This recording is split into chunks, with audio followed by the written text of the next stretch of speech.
ਧੰਨ ਧੰਨ ਜਗਤ ਗੁਰੂ ਸਤਿਗੁਰੂ ਰਵਿਦਾਸ ਜੀ ਮਹਾਰਾਜ। ਧੰਨ ਧੰਨ ਸਤਿਗੁਰੂ ਸਵਾਮੀ ਸਰਵਣਦਾਸ ਜੀ ਮਹਾਰਾਜ ਜੀ ਦੇ ਪਾਵਨ ਚਰਨਾਂ ਕਮਲਾਂ ਵਿੱਚ ਵਿਰਾਜਮਾਨ ਗੁਰੂ ਪ੍ਰਸਾਦ ਸੰਗਤ ਜੀ, ਅੱਜ ਸਾਰੀਆਂ ਹੀ ਸੰਗਤਾਂ ਸ਼੍ਰੀ ਮਾਨ ਦੇਵਰਾਜ ਜੀ ਦੀ ਅੰਤਮ ਅਰਦਾਸ ਵਿੱਚ ਸ਼ਾਮਲ ਹੋਣ ਲਈ ਇਕੱਤਰ ਹੋਈਆਂ ਹਨ, ਜਿਨ੍ਹਾਂ ਨੂੰ ਜਿੰਨੀ ਸਵਾਸਾਂ ਦੀ ਪੂੰਜੀ ਮਿਲੀ ਸੀ ਬਤੀਤ ਕਰਕੇ ਗੁਰੂ ਚਰਨਾਂ ਵਿੱਚ ਜਾ ਬਰਾਜੇ ਹਨ। ਆਪ ਸਭ ਸੰਗਤਾਂ ਨੇ ਅੰਮ੍ਰਿਤ ਵੇਲੇ ਤੋਂ ਅੰਮ੍ਰਿਤ ਬਾਣੀ ਸਤਿਗੁਰੂ ਰਵਿਦਾਸ ਮਹਾਰਾਜ ਜੀ ਦੇ ਜਾਪ ਸਰਵਣ ਕੀਤੇ, ਉਪਰੰਤ ਵਿਰਾਗਮਈ ਕੀਰਤਨ ਸਰਵਣ ਕੀਤਾ ਹੈ। ਜਗਤ ਗੁਰੂ ਸਤਿਗੁਰੂ ਰਵਿਦਾਸ ਜੀ ਮਹਾਰਾਜ ਸਮੁੱਚੀ ਮਾਨਵਤਾ ਨੂੰ ਵਿਰਾਗਮਈ ਉਪਦੇਸ਼ ਬਖਸ਼ਿਸ਼ ਕਰਦੇ ਹਨ। ਪ੍ਰਾਣ ਗਏ ਕਹੋ ਕੌਣ ਤੇਰਾ, ਦੇਖ ਸੋਚ ਵਿਚਾਰ ਬਹੁਰ ਜੇ ਕਲ ਕਾਲ ਮਾਹੇ, ਜੀਤ ਭਾਵੇਂ ਹਾਰ। हे ਜੀਵ, ਪ੍ਰਾਣ ਜਾਣ ਤੋਂ ਬਾਅਦ, ਜੀਵਨ ਸੰਪੂਰਨ ਹੋਣ ਤੋਂ ਬਾਅਦ ਤੇਰਾ ਕੌਣ ਸਹਾਇਕ ਹੈ, ਇਸ ਗੱਲ ਦੀ ਤੂੰ ਆਪਣੇ ਅੰਦਰ ਵਿਚਾਰ ਕਰ। ਸੰਸਾਰ ਦੇ ਮੂਲ ਮਨੋਰਥ ਨੂੰ ਪਹਿਚਾਨ ਕੇ ਭਾਵੇਂ ਸੰਸਾਰ ਦੀ ਬਾਜੀ ਜਿੱਤ ਲੈ, ਭਾਵੇਂ ਭੁਲਾ ਕੇ ਹਾਰ ਲੈ, ਇਸ ਗੱਲ ਦੀ ਤੂੰ ਆਪਣੇ ਅੰਦਰ ਵਿਚਾਰ ਕਰ। ਕਹੋ ਰਵਿਦਾਸ ਚਲਨ ਕੀ ਬਰੀਆ, ਕੋ ਨਾ ਹੋਏ ਸਹਾਈ। ਜਿਸ ਵੇਲੇ ਜੀਵੇ ਸੰਸਾਰ ਛੱਡ ਕੇ ਜਾਂਦਾ, ਜੀਵ ਦਾ ਸਰੀਰ ਵੀ ਨਾਲ ਨਹੀਂ ਜਾਂਦਾ, ਹੋਰ ਕੁਝ ਵੀ ਨਾਲ ਨਹੀਂ ਜਾਂਦਾ। प्राण ने क्या मेरा क्या तेरा, जैसे तरवर पंख बसेरा। जगत गुरु सतगुरु रविदास महाराज जी ने विश्व नूं विग्यानक सोच दित्ती कि पंजा तत्तां तो बनिया होया शरीर, जिस विच जल दी कंध है, हवा का थम है, रक्त बूंद का गारा लगा होया है, हड्ड मास नाड़ियां का पिंजर जिस विच जीव रूपी पंखी बसता है। प्राणी क्या मेरा क्या तेरा, जैसे तरवर पंख बसेरा। जिवें कोई पंखी आकाश विच उड़दा रात कटण लई वृक्ष का सहारा लैंदा, सवेर होण ते उड़ जाता है, इसे प्रकार ये जीव रूपी प्राणी संसार रूपी वृक्ष ते रात्रि रूपी जीवन कट्टण वास्ते आया है। सवेरा अनसमा आउण ते जीव नूं संसार छड्ड के जाना पैंदा है। ये अटल सच्चाई है। जगत गुरु सतगुरु रविदास महाराज जी विश्व नूं विरागमई उपदेश बख्शिश करते हैं। कह रविदास निधान दीवाने, चेतस नाही दुनिया फन खाने। के झल्ले पुरशा जान पुरशा, तू इस गल दा चेते कर कि एक ना एक दिन संसार तो जाना है। ये टल सच्चाई है। जीव नूं संसार विच रहण वास्ते निश्चित आरजा मिली है और सर्व व्यापक प्रभु दी सब तो महान सिरजना ये मानव जीवन है। मानुखा अवतार दुर्लभ ते ही संगत पोच। सृष्टि विच सर्व व्यापक प्रभु दी सब तो महान सिरजना ये मानव जीवन है और इस तो महान केवल ते केवल सर्व व्यापक प्रभु है, हर है और संत महापुरुषन। ਜਿਨ੍ਹਾਂ ਨੇ ਅੰਦਰ ਗਿਆਨ ਦਾ ਪ੍ਰਕਾਸ਼ ਕਰ ਲਿਆ ਹੈ, ਬਾਕੀ ਸਾਰੇ ਇਸ ਜੀਵ ਤੋਂ ਥੱਲੇ ਹਨ। ਐਸਾ ਅਨਮੋਲ ਜੀਵਨ ਪ੍ਰਾਪਤ ਕਰਕੇ ਆਪਣੇ ਤੋਂ ਮਹਾਨ ਦੀ ਪੂਜਾ ਕਰਨੀ ਚਾਹੀਦੀ ਹੈ। ਜਗਤ ਗੁਰੂ ਸਤਿਗੁਰੂ ਰਵਿਦਾਸ ਮਹਾਰਾਜ ਨੇ ਸੰਸਾਰ ਵਿੱਚ ਆ ਕੇ ਅਗਿਆਨਤਾ, ਕਰਮ ਕਾਂਡਾਂ, ਪਰਾਧੀਨਤਾ, ਗੁਲਾਮੀ, ਭੇਦ ਭਾਵ ਵਾਲੀ ਵਿਵਸਥਾ ਜਿਸ ਤੇ ਸਦੀਆਂ ਤੋਂ ਭਾਰਤ ਦੇ ਮੂਲ ਨਿਵਾਸੀ ਸਮਾਜ ਨੂੰ ਵਿਦੇਸ਼ੀਆਂ ਵੱਲੋਂ ਗੁਲਾਮ ਬਣਾ ਕੇ ਮਾਨਵੀ ਅਧਿਕਾਰਾਂ ਤੋਂ ਵੰਚਿਤ ਰੱਖਿਆ ਗਿਆ।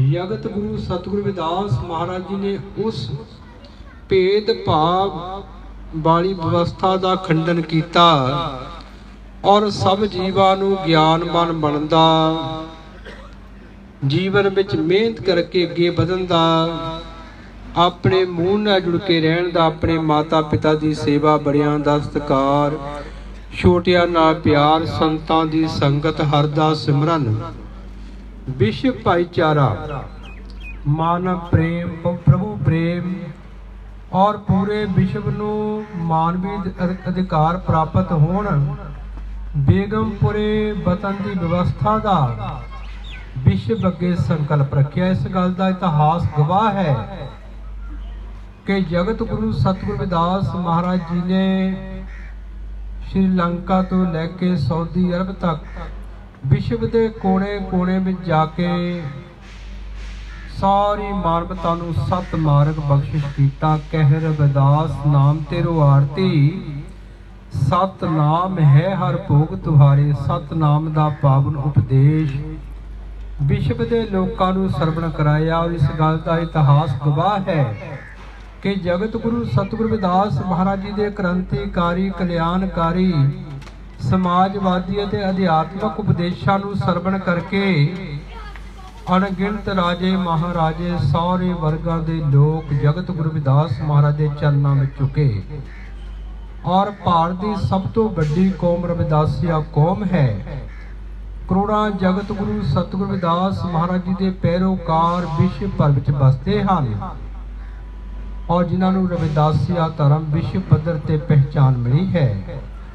ਜਗਤ ਗੁਰੂ ਸਤਿਗੁਰੂ ਰਵਿਦਾਸ ਮਹਾਰਾਜ ਜੀ ਨੇ ਅੰਮ੍ਰਿਤ ਬਾਣੀ ਸਤਿਗੁਰੂ ਰਵਿਦਾਸ ਮਹਾਰਾਜ ਦੇ ਰੂਪ ਵਿੱਚ ਵਿਸ਼ਵ ਨੂੰ ਬਹੁਤ ਵੱਡੀ ਵਿਰਾਸਤ ਦਿੱਤੀ ਹੈ ਔਰ ਜੀਵਨ ਦੇ ਹਰ ਪੱਖ ਤੇ ਚਾਨਣਾ ਪਾਇਆ ਹੈ। ਔਰ ਜਗਤ ਗੁਰੂ ਸਤਿਗੁਰੂ ਰਵਿਦਾਸ ਮਹਾਰਾਜ ਜੀ ਦੇ ਮਿਸ਼ਨ ਨੂੰ ਸੰਤਾਂ ਮਹਾਪੁਰਸ਼ਾਂ ਨੇ, ਸਮਾਜ ਧਾਰਕਾਂ ਨੇ ਜਨ ਜਨ ਤੱਕ ਪਹੁੰਚਾਇਆ। ਸਤਿਗੁਰੂ ਸਵਾਮੀ ਸਰਵਨਦਾਸ ਜੀ ਮਹਾਰਾਜ ਜੀ ਨੇ ਵਿਸ਼ਵ ਪੱਧਰ ਤੇ ਸ੍ਰੀ ਗੁਰੂ ਰਵਿਦਾਸ ਜਨਮ ਸਥਾਨ ਮੰਦਿਰ ਸ੍ਰੀ ਗੋਵਰਧਨਪੁਰ ਸੰਗਤਾਂ ਨੂੰ ਪ੍ਰਦਾਨ ਕੀਤਾ ਔਰ ਉਸ ਮਹਾਨ ਵਿਰਾਸਤ ਦੇ ਨਾਲ ਜੋੜਿਆ।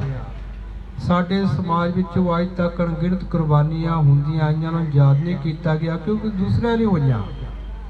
ਅਮਰ ਸ਼ਹੀਦ ਸੰਤ ਰਾਮਾਨੰਦ ਜੀ ਦੀ ਸ਼ਹਾਦਤ ਤੋਂ ਉਪਰੰਤ ਵਿਸ਼ਵ ਭਰ ਵਿੱਚ ਕਰੋੜਾਂ ਰਵਿਦਾਸੀਆਂ ਵਿੱਚ ਸਵੈਮਾਨ ਔਰ ਅਣਖ ਦੀ ਲਹਿਰ ਚੱਲੀ। ਸੰਤਾਂ ਮਹਾਪੁਰਸ਼ਾਂ ਨੇ ਲੱਖਾਂ ਸੰਗਤਾਂ ਦੀ ਹਾਜ਼ਰੀ ਵਿੱਚ 30 ਜਨਵਰੀ 2010 ਨੂੰ ਰਵਿਦਾਸੀਆ ਧਰਮ ਦਾ ਐਲਾਨ ਕਰਕੇ ਸਦੀਆਂ ਤੋਂ ਪੀੜਿਤ ਸਮਾਜ ਨੂੰ ਬਰਾਬਰਤਾ ਦਾ ਹੱਕ ਦਿੱਤਾ ਔਰ ਇਸ ਗੱਲ ਦਾ ਇਤਿਹਾਸ ਗਵਾਹ ਹੈ ਕਿ ਰਵਿਦਾਸੀਆ ਧਰਮ ਦਾ ਪ੍ਰਚਾਰ ਪ੍ਰਸਾਰ ਸੰਤਾਂ ਮਹਾਪੁਰਸ਼ਾਂ ਦੀ ਕਿਰਪਾ, ਸਮਾਜ ਦੇ ਗੀਤਕਾਰਾਂ ਦਾ, ਗਾਇਕਾਂ ਦਾ, ਰਾਈਟਰਾਂ ਦਾ, ਕਵੀਆਂ ਦਾ, ਲੇਖਕਾਂ ਦਾ ਬੜਮੁੱਲਾ ਯੋਗਦਾਨ ਹੈ ਕਿ ਰਵਿਦਾਸੀਆ ਧਰਮ ਦਾ ਪ੍ਰਚਾਰ ਪ੍ਰਸਾਰ ਵਿਸ਼ਵ ਦੇ ਕੋਨੇ-ਕੋਨੇ ਵਿੱਚ ਹੋ ਰਿਹਾ ਹੈ। ਲੱਖਾਂ ਦੀ ਗਿਣਤੀ ਵਿੱਚ ਅੰਮ੍ਰਿਤ ਬਾਣੀ ਸਤਿਗੁਰੂ ਰਵਿਦਾਸ ਮਹਾਰਾਜ ਦੇ ਪ੍ਰਕਾਸ਼ ਵਿਸ਼ਵ ਭਰ ਵਿੱਚ ਹੋ ਚੁੱਕੇ ਹਨ। ਵਿਸ਼ਵ ਦੀਆਂ ਅਨੇਕਾਂ ਭਾਸ਼ਾਵਾਂ ਵਿੱਚ ਵਿਆਖਿਆ ਹੋ ਚੁੱਕੀ ਹੈ। ਇਸ ਸੰਸਾਰ ਵਿੱਚ ਆਉਣਾ ਸਫਲ ਕਿਹਨਾਂ ਦਾ ਹੁੰਦਾ ਹੈ? ਜਗਤ ਗੁਰੂ ਰਵਿਦਾਸ ਮਹਾਰਾਜ ਦੇ ਚਰਨਾਂ ਕਮਲਾਂ ਵਿੱਚ ਜਿਗਿਆਸੂਆਂ ਨੇ ਬੇਨਤੀ ਕੀਤੀ ਕਿ ਮਹਾਰਾਜ ਜੀ, ਇਹ ਜੀਵ ਮੁਕਤ ਕਦੋਂ ਹੁੰਦਾ? ਮਰ ਕੇ ਹੁੰਦਾ ਜਾਂ ਇਸ ਜੀਵਨ ਵਿੱਚ ਹੁੰਦਾ? ਜਗਤ ਗੁਰੂ ਰਵਿਦਾਸ ਮਹਾਰਾਜ ਜੀ ਉਚਾਰਨ ਕਰਦੇ ਹਨ, ਜੀਵਤ ਮੁਕਤ ਸਦਾ ਨਿਰਵਾਣ। ਜੀਵ ਇਸ ਜੀਵਨ ਵਿੱਚ ਹੀ ਮੁਕਤ ਹੁੰਦਾ ਹੈ, ਹਮੇਸ਼ਾ ਰਹਿਣ ਵਾਲੇ ਨਿਰਵਾਣ ਪਦ ਨੂੰ ਪ੍ਰਾਪਤ ਕਰਦਾ ਹੈ। ਕਹਿ ਰਵਿਦਾਸ ਮਿਲਿਓ ਗੁਰਪੂਰੇ ਜੇ ਅੰਤਰ ਹਰ ਮਿਲਾਨੇ, ਜਦੋਂ ਪੂਰਨ ਗੁਰਾਂ ਦੀ ਸੰਗਤ ਵਿੱਚ ਜੀਵ ਜਾਂਦਾ ਹੈ, ਸੰਤ ਮਹਾਂਪੁਰਸ਼ ਜੀਵ ਨੂੰ ਜੀਣ ਦਾ ਹਰ ਨੂੰ ਮਿਲਦਾ ਮਾਰਗ ਬਖਸ਼ਿਸ਼ ਕਰਦੇ ਹਨ। ਔਰ ਜਦੋਂ ਜੀਵ ਸੰਤਾਂ ਮਹਾਂਪੁਰਸ਼ਾਂ ਦੇ ਦੱਸੇ ਉਪਦੇਸ਼ਾਂ ਤੇ ਚੱਲਦਾ ਹੈ, ਗਿਆਨਵਾਨ ਬਣਦਾ ਹੈ, ਜੀਵਨ ਵਿੱਚ ਮਿਹਨਤ ਕਰਕੇ ਅੱਗੇ ਵੱਧਦਾ ਹੈ, ਆਪਣੇ ਮਾਤਾ ਪਿਤਾ ਦੀ ਸੇਵਾ, ਬੜਿਆਂ ਦਾ ਸਤਿਕਾਰ, ਛੋਟਿਆਂ ਨਾਲ ਪਿਆਰ ਕਰਦਾ ਹੈ ਔਰ ਸ਼ਬਦ ਦੀ ਕਮਾਈ ਕਰਦਾ ਹੈ। ਔਰ ਜਿਸ ਵੇਲੇ ਵਰਣਾਤਮਕ ਸ਼ਬਦ ਧਨਾਤਮਕ ਸ਼ਬਦ ਤਬਦੀਲ ਹੋ ਜਾਂਦਾ ਹੈ, ਕਹਿ ਰਵਿਦਾਸ ਵਿਚਾਰ ਕੇ ਜਾਣੋ ਗੁਰ ਪ੍ਰਤਾਪ। ਇਹ ਜੀਵ ਗੁਰੂਆਂ ਦਾ ਪ੍ਰਤਾਪ ਅਨੁਭਵ ਕਰਦਾ ਹੈ। ਇਸ ਦੇ ਅੰਦਰ ਇੰਨਾ ਪ੍ਰਕਾਸ਼ ਹੁੰਦਾ ਹੈ, ਕੋਟ ਭਾਨ ਜਾਕੀ ਸੋਭਾ ਰੋਵੇ। ਕਰੋੜਾਂ ਸੂਰਜਾਂ ਤੋਂ ਵੱਧ ਜੀਵ ਦੇ ਅੰਦਰ ਨਾਮ ਦਾ ਪ੍ਰਕਾਸ਼ ਹੋ ਜਾਂਦਾ ਹੈ। ਸਹਿਜ ਸਮਾਧ ਉਪਾਦ ਰਹਿਤ ਪੁਨ, ਵੱਡੇ ਭਾਗ ਲਿਵ ਲਾਗੀ, ਕਹਿ ਰਵਿਦਾਸ ਪ੍ਰਗਾਸਰ ਦੇ ਧਰ, ਜਨਮ ਮਨ ਪੈ ਭਾਗੀ। ਸਹਿਜ ਸਮਾਧੀ ਉਪਾਧੀਆਂ ਤੋਂ ਰਹਿਤ ਹੋ ਕੇ ਲੱਗਦੀ ਹੈ, ਵੱਡੇ ਭਾਗ ਹੁਣ ਜੀਵ ਦੀ ਹਰ ਨਾਲ ਬਿਰਤੀ ਜੁੜਦੀ ਹੈ। ਜਦੋਂ ਜੀਵ ਦੇ ਅੰਦਰ ਨਾਮ ਦਾ ਪ੍ਰਕਾਸ਼ ਹੋ ਜਾਂਦਾ, ਜਨਮ ਅਤੇ ਮਰਨ ਦਾ ਭੈ ਸਮਾਪਤ ਹੋ ਜਾਂਦਾ ਹੈ। ਕਹਿ ਰਵਿਦਾਸ ਖਲਾਸ ਚ ਮਾਰਾ, ਜੋ ਹਮ ਸਹਿਰੀ ਸੋ ਮੀਤ ਹਮਾਰਾ। ਜਿਹੜੇ ਜੀਵ ਸਭ ਤਰ੍ਹਾਂ ਦੇ ਬੰਧਨਾਂ ਚੋਂ ਮੁਕਤ ਹੋ ਜਾਂਦੇ ਹਨ, ਉਹ ਜਗਤ ਗੁਰੂ ਰਵਿਦਾਸ ਮਹਾਰਾਜ ਜੀ ਚਾਰਨ ਕਰਦੇ ਹਨ, ਹਮ ਸ਼ਹਿਰੀ ਹਨ, ਮੇਰੇ ਮਿੱਤਰ ਹਨ। ਜਿਹੜੇ ਲੋਕ ਧਿਆਨੀ ਹਨ, ਹਰ ਰੋਜ਼ ਗੁਰੂਆਂ ਦੇ ਚਰਨਾਂ ਵਿੱਚ ਜਾਂਦੇ ਹਨ। ਪਹਿਲੇ ਦੁਨਿਆਵੀ ਪੱਖ ਆਉਂਦਾ ਹੈ, ਜੇਕਰ ਆਪਾਂ ਦੁਨਿਆਵੀ ਤੌਰ ਤੇ ਭਟਕਦੇ ਹਾਂ ਤਾਂ ਅੰਦਰ ਬਣਨ ਦੀ ਬਹੁਤ ਦੂਰ ਦੀ ਗੱਲ। ਜਿੰਨਾ ਬਾਜੀ ਜੀ ਬਾਹਰ ਘੁੰਮ ਲਵੇ, ਘਰ ਆ ਕੇ ਸਕੂਨ ਮਿਲਦਾ। ਔਰ ਜੋ ਕੁਝ ਮਿਲਣਾ ਆਪਣੇ ਮਹਾਨ ਰਹਿਬਰ, ਆਪਣੇ ਗੁਰੂਆਂ, ਆਪਣੇ ਸੰਤਾਂ ਮਹਾਂਪੁਰਸ਼ਾਂ ਦੇ ਚਰਨਾਂ 'ਚੋਂ ਮਿਲਣਾ। ਜੇਕਰ ਆਪਾਂ ਉਹਨਾਂ ਤੋਂ ਕੁਝ ਨਹੀਂ ਲੈ ਸਕੇ ਤਾਂ ਦੂਜਾ ਤੁਹਾਨੂੰ ਕੋਈ ਕੁਝ ਨਹੀਂ ਦੇ ਸਕਦਾ। ਜਿਹੜੇ ਲੋਕ ਆਪਣੇ ਮੂਲ ਨਾਲ ਜੁੜ ਕੇ ਰਹਿੰਦੇ ਹਨ, ਦੁਨੀਆ ਦੇ ਕਿਸੇ ਵੀ ਕੋਨੇ ਵਿੱਚ ਚੱਲ ਜਾਣ, ਉਹਨਾਂ ਦਾ ਸਨਮਾਨ ਹੁੰਦਾ ਹੈ।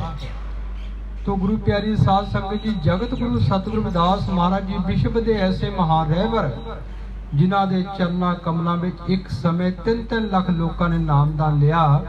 ਰਾਜ ਸਿਕੰਦਰ ਲੋਧੀ ਨੇ ਆਪਣੀ ਸਵੈ ਜੀਵਨੀ ਲਿਖਿਆ ਹੈ ਕਿ ਮੈਂ ਜਗਤ ਗੁਰੂ ਰਵਿਦਾਸ ਮਹਾਰਾਜ ਜੀ ਦੇ ਵਿਚਾਰਧਾਰਾ ਤੋਂ ਇੰਨਾ ਪ੍ਰਭਾਵਿਤ ਹੋਇਆ, ਉਹਨਾਂ ਨੂੰ ਸੋਨੇ ਦੇ ਸਿੰਘਾਸਨ ਤੇ ਬਿਠਾਇਆ, ਉਹਨਾਂ ਦੇ ਚਰਨ ਧੋ ਕੇ ਸੋਨੇ ਦੀ ਪਰਾਤ ਵਿੱਚ ਚਰਨ ਅੰਮ੍ਰਿਤ ਪੀਤਾ। ਔਰ 3 ਲੱਖ ਲੋਕਾਂ ਨੇ ਇਸ ਵੇਲੇ ਜਗਤ ਗੁਰੂ ਰਵਿਦਾਸ ਮਹਾਰਾਜ ਦੇ ਚਰਨਾਂ ਦਾ ਅੰਮ੍ਰਿਤ ਪੀ ਕੇ ਉਹਨਾਂ ਨੂੰ ਗੁਰੂ ਧਾਰਨ ਕੀਤਾ।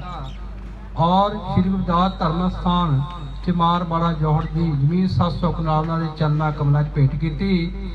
ਔਰ ਰਾਜ ਵਿਵਸਥਾ 6 ਅਪ੍ਰੈਲ 1509 ਈਸਵੀ ਤੋਂ ਲੈ ਕੇ 1517 ਤੱਕ ਜਗਤ ਗੁਰੂ ਰਵਿਦਾਸ ਮਹਾਰਾਜ ਦੇ ਬੇਗਮਪੁਰੇ ਵਤਨ ਦੀ ਵਿਚਾਰਧਾਰਾ ਦੇ ਅਨੁਸਾਰ ਰਾਜ ਸਿਕੰਦਰ ਲੋਧੀ ਨੇ ਚਲਾਈ। ਤੋ ਗੁਰੂ ਪਿਆਰੇ ਸਾਧ ਸੰਗਤ, ਜਿਹੜੇ ਲੋਕ ਸਮਰਪਿਤ ਹੋ ਜਾਂਦੇ ਜੀਵਨ ਵਿੱਚ ਹੀ ਮੁਕਤ ਹਨ। ਕੁਝ ਦਿਨ ਪਹਿਲਾਂ ਸਰਦਾਰ ਸੋਹਣ ਸਿੰਘ ਜੀ ਚੜ੍ਹਾਈ ਕਰ ਗਏ ਸਤਿਗੁਰੂ ਸਵਾਮੀ ਸਰਬਨਦਾਸ ਜੀ ਮਹਾਰਾਜ ਜੀ ਦੇ ਚਰਨਾਂ ਕਮਲਾਂ ਵਿੱਚ। ਉਹਨਾਂ ਨੇ ਬਹੁਤ ਸਮਾਂ ਗੁਜ਼ਾਰਿਆ, ਅੰਤ ਸਮਾਂ ਪਹਿਲਾਂ ਦੱਸ ਦਿੱਤਾ। ਔਰ ਉਹਨਾਂ ਦੇ ਪੋਤੀਆਂ ਪੋਤੇ ਔਰ ਦੋਤੇ, ਔਰ ਤਕਰੀਬਨ 92 ਸਾਲ ਦੀ ਉਮਰ ਸੀ। ਕਹਿਣ ਲੱਗੇ ਸਤਿਗੁਰੂ ਸਵਾਮੀ ਸਰਬਨਦਾਸ ਜੀ ਮਹਾਰਾਜ ਮੈਨੂੰ ਲੈਣ ਆ ਗਏ ਔਰ ਮੈਂ ਹੁਣ ਉਹਨਾਂ ਨਾਲ ਚੱਲਿਆ ਔਰ ਮੈਂ ਜਾ ਰਿਹਾ। ਇਹਨਾਂ ਕਰਕੇ ਆਪਣੇ ਸਵਾਸ ਤਿਆਗ ਦਿੱਤੇ। ਤੋ ਜਿਹੜੇ ਲੋਕ ਇਸ ਜੀਵਨ ਵਿੱਚ ਸਮਰਪਿਤ ਹਨ, ਉਹ ਜੀਵਤ ਮੁਕਤ ਹੋ ਜਾਂਦੇ ਹਨ। ਜੀਵਤ ਮੁਕੰਦੇ ਮਰਤ ਮੁਕੰਦੇ, ਤਾਂ ਕਿ ਸੇਵਕ ਕੋ ਸਦਾ ਆਨੰਦੇ। ਜਿਹੜੇ ਜੀਵਨ ਵਿੱਚ ਸਮਰਪਿਤ ਹੋ ਜਾਂਦੇ ਹਨ, ਉਹਨਾਂ ਨੂੰ ਹਮੇਸ਼ਾ ਆਨੰਦ ਬਣਿਆ ਰਹਿੰਦਾ ਹੈ। ਤੋ ਗੁਰੂ ਪਿਆਰੀ ਸਾਧ ਸੰਗਤ ਜੀ, ਜਿੰਨੀ ਸਵਾਸਾਂ ਦੀ ਪੂੰਜੀ ਮਿਲੀ ਸੀਮਾ ਦੇਵਰਾਜ ਜੀ ਨੂੰ ਹੋ ਕੇ ਗੁਰੂ ਚਰਨਾਂ ਵਿੱਚ ਜਾ ਬਰਾਜੇ ਹਨ। ਮੈਂ ਜਗਤ ਗੁਰੂ ਸਤਿਗੁਰੂ ਰਵਿਦਾਸ ਮਹਾਰਾਜ ਜੀ ਦੇ ਸਤਿਗੁਰੂ ਸਵਾਮੀ ਸਰਬਨਦਾਸ ਜੀ ਮਹਾਰਾਜ ਜੀ ਦੇ ਚਰਨਾਂ ਕਮਲਾਂ ਵਿੱਚ ਅਰਦਾਸ ਕਰਦਾ ਹਾਂ ਕਿ ਮਹਾਰਾਜ ਜੀ ਉਹਨਾਂ ਨੂੰ ਆਪਣੇ ਚਰਨਾਂ ਵਿੱਚ ਨਿਵਾਸ ਦੇਣ। ਤੋ ਗੁਰੂ ਪਿਆਰੀ ਸਾਧ ਸੰਗਤ ਜੀ, ਜੈ ਗੁਰਦੇਵ। ਜੋ ਬੋਲੇ ਸੋ ਨਿਰਭੈ, ਜਗਤ ਗੁਰੂ ਰਵਿਦਾਸ ਮਹਾਰਾਜ ਕੀ ਜੈ। ਜੋ ਬੋਲੇ ਸੋ ਨਿਰਭੈ, ਸਤਿਗੁਰੂ ਸਵਾਮੀ ਸਰਬਨਦਾਸ ਮਹਾਰਾਜ ਕੀ ਜੈ। ਜੈ ਗੁਰਦੇਵ।